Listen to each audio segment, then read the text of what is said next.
Hello, I'm Colette with Witchways, and today we're going to take a little bit of a dive into plant magic. I've been working out in my garden lately, and the violets have been really singing to me and wanted their information shared. I was an herbalist for many years before I started teaching witchcraft by itself, and I always incorporated magic into my herbalism. So I wanted to share some of that with you today. I wanted to start by talking about what kinds of violets we're going to be using today. I am working with things that are known under the Latin name of the genus Viola. There are many different kinds of those that grow around the world, both domesticated and wild. I'm not talking about and not using the houseplants that we know of as African violets. Those have round, fuzzy, furry leaves and are very common, but they're not what we're working with today. You can use any species of violet you choose. I like to use ones that I have a relationship with and am doing some kind of stewardship with. The way that I achieve that is through gardening and growing them and caring for them and being in relationship with them that way. Today we're going to be working mostly with sweet violet, also called English violet, which is known as Viola odorata for its sweet scent. And we're also going to be talking about heartsease, also known as Johnny Jump Ups, with the Latin name of Viola tricolor. If you're working with garden-grown plants, it's important to use ones that have not been sprayed in a number of years. If you are buying plants for yourself, it's important to buy organic ones or grow them yourself from seed. If you can't find organic plants, make sure that you don't harvest them for a year or two to let any residual pesticides move out of their system. Why is this important? We eat lots of things that aren't organically grown. With plants that are grown for beauty or gardens, a whole different category of pesticides is used on them. Ones that are not designed for human consumption and have really different poison levels and really different toxicity levels. They also use a category of pesticides called systemics, which means that the plant takes up the pesticide through its roots and keeps that pesticide in its system in order to prevent disease or to kill any bugs that attack it. So one way to get around this is if you can't find organic plants to buy, you can buy some and let them grow for a year or so in your garden, as I mentioned earlier. I'll also put a link down below to a nursery that carries organic plants and organic seeds. Let's talk about the magic of violets. Violets were associated with love and sex, protection, luck, and healing. I want to start out with a kitchen witch recipe for violet honey. In order to do this, warm up some honey in a pot of warm water or in whatever way you can get it super liquidy. Then harvest some violets, and I like to harvest them around noon on a sunny day. Give them a quick soak in some cold water for just a few seconds and then dry them out on a paper towel or a cloth until they're mostly dry. Then place them in a clean jar. And in a little bit later in the video, I'm going to talk about what kind of jar to use. So place your violets in a clean jar. Pour your warm liquefied honey over the violets in the clean jar, covering the violets to make sure that there's no plant parts floating above the level of the liquid. Then put a lid on it and store it in a warm, dark place. I like to do it for at least 5 days with fresh flowers. I don't let fresh plant honeys sit for too long because they can easily go bad. Then after the 5 days is up, I take my honey and again warm it up to get it very liquidy, and then pour it through a sieve or through some unbleached muslin or a cloth, pressing on the flowers once the honey has gone through in order to really get as much of the fragrance out as you want. Some people don't like to press the flowers because they feel like it gets more of the water of the plant out and makes the honey more prone to spoilage. What I usually do is I actually just go ahead and do that, squeeze it and get all the plant essence out I can. But then because the honey is then a little bit diluted with water, I either will make sure I use it pretty quickly or I'll store it in the refrigerator until I'm done using it. The way that I use violet honey to call love and sex into my life is to take a spoonful of the honey and add it every day to my morning tea as I'm sitting and contemplating, calling in what it is I desire and need into my life. During the so-called Dark Ages in Western Europe, and as late as the 11th century, people were using violets as protection against so-called evil spirits. I have really mixed feelings about calling things evil spirits. I'm not part of a dualistic form of spirituality. However, I do feel like there's things out there that are not beneficial and don't have our best interest at heart, and it's probably a good idea to have some protection against them. In order to do this, I like to harvest violets at dusk or at dawn and place them in a small sack, little sachet sack with drawstrings, or just place them on a piece of cloth, tie them up with a string. Now, if you use fresh flowers, as I mentioned, they will possibly mold once you tie them up in a sack. If you're going to use them for a while, it's probably better to dry the flowers first before you put them in the sack. They dry down to almost nothing, so you have to get quite a few, but you don't need a lot. You can have just a really small amount to carry around with you for protection. Violets also have a history of being used to heal wounded hearts, someone who's experiencing loss or a heavy heart. And all of them can be used for that, but the one that is most commonly used is called heartsease, and it is the species Viola tricolor, Johnny Jump Up. It's an annual or biennial that will self-sow in your garden, so you can have more once you've planted a few plants over time. And in order to use it, go and sit with the plant, get comfortable, center yourself, take some breaths, and just breathe out from your heart into the plant.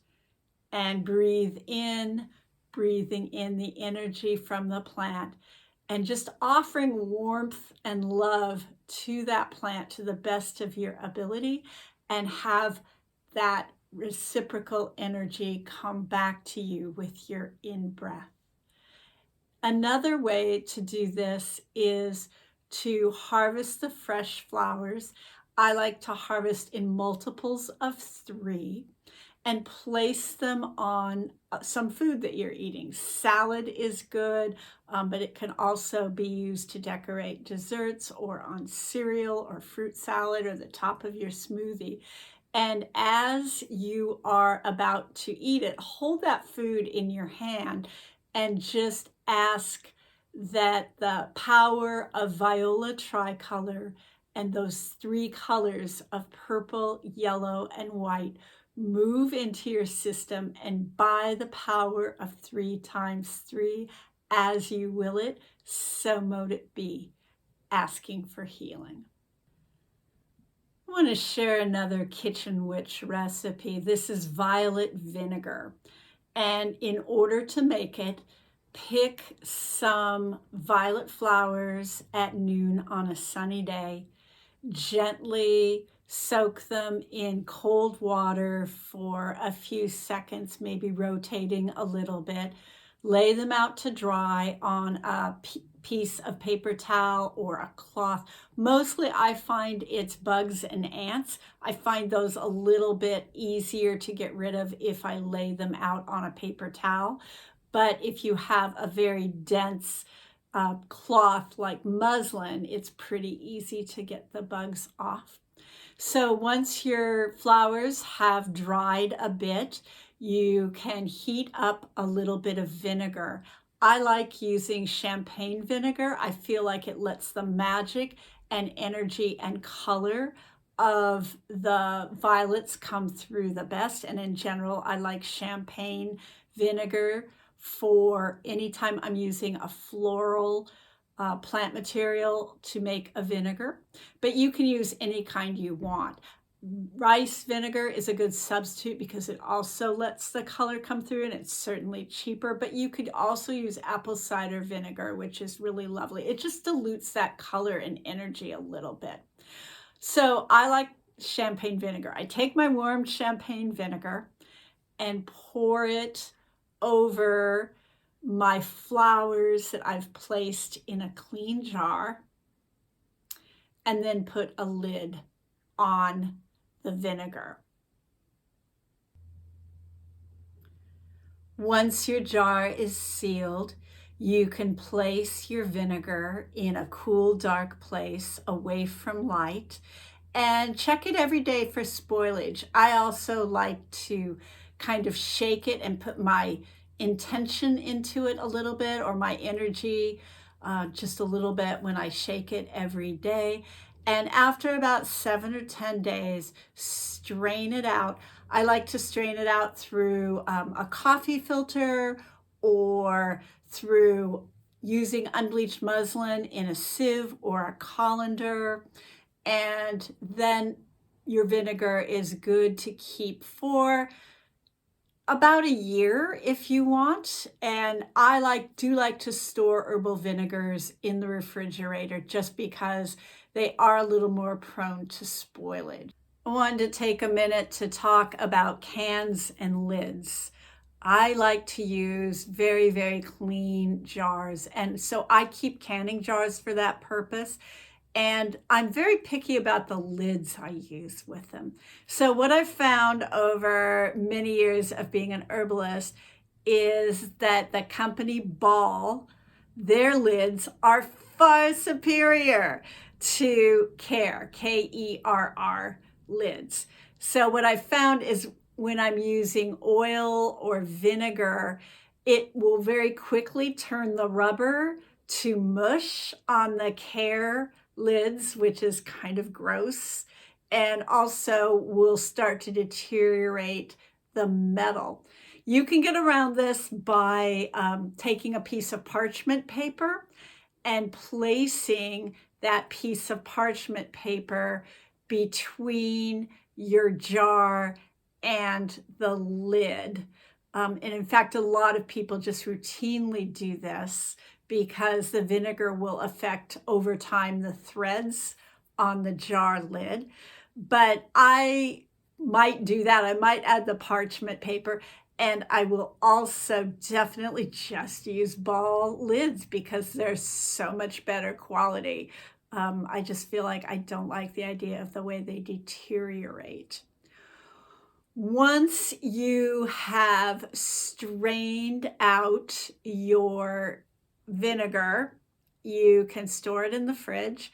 And I take the flowers that I've strained out, and you can use them as a poultice for your skin. I've added a little water to it, or as a scrub. Violets are very, very soothing to the skin. Another way to vary this violet vinegar is to take the strained vinegar and keep adding successive waves of flowers. So you pick some more flowers and soak them and go through that whole process again with your vinegar that you've strained out from the previous batch. And I found a version from Francis Bacon that was a few hundred years old where he said you could do this up to 7 times before saturating the vinegar. Most liquids, when you do this, when you keep adding new batches of plant material to it, eventually what they call the menstruum, which is the fluid, becomes saturated and can't take in anymore. So according to Francis Bacon, you could do that 7 times, but I think it probably varies. But that is definitely something you can do if you want a stronger essence. One of the ways that I like to use violet vinegar is as a salad dressing. And I like it with very mild greens like lettuce or chickweed or miner's lettuce. I also really think it's really good with butter lettuce, and then just adding a few fresh flowers and some cucumbers to the salad itself, and then dressing it with the violet vinegar. You can use violet vinegar as a food. It's really yummy and the feeling of it is really nice, but you can also, of course, use it magically, just taking a spoonful of it in your water as a boost anytime you feel like your heart needs a little magical support. Another way to do this is to turn your herbal vinegar into what's called an oxymel. And that's where you add honey to your finished floral vinegar. And people do that in different ratios. Some people do a 1/4 part of honey to 3/4 part of the finished vinegar and blend it together. You can do it 50-50, equal parts. I usually find that it depends a lot on the strength of the flowers in the honey and the flavor of the honey itself. So whenever I'm making any kind of magical or medicinal blend using honey, I always add a little bit and then taste it to see if I like it. And as I said, you can just use this anytime your heart needs a little boost. I've put a few things in the description down below. Please add questions or comments and like and subscribe. Thanks for watching and be well.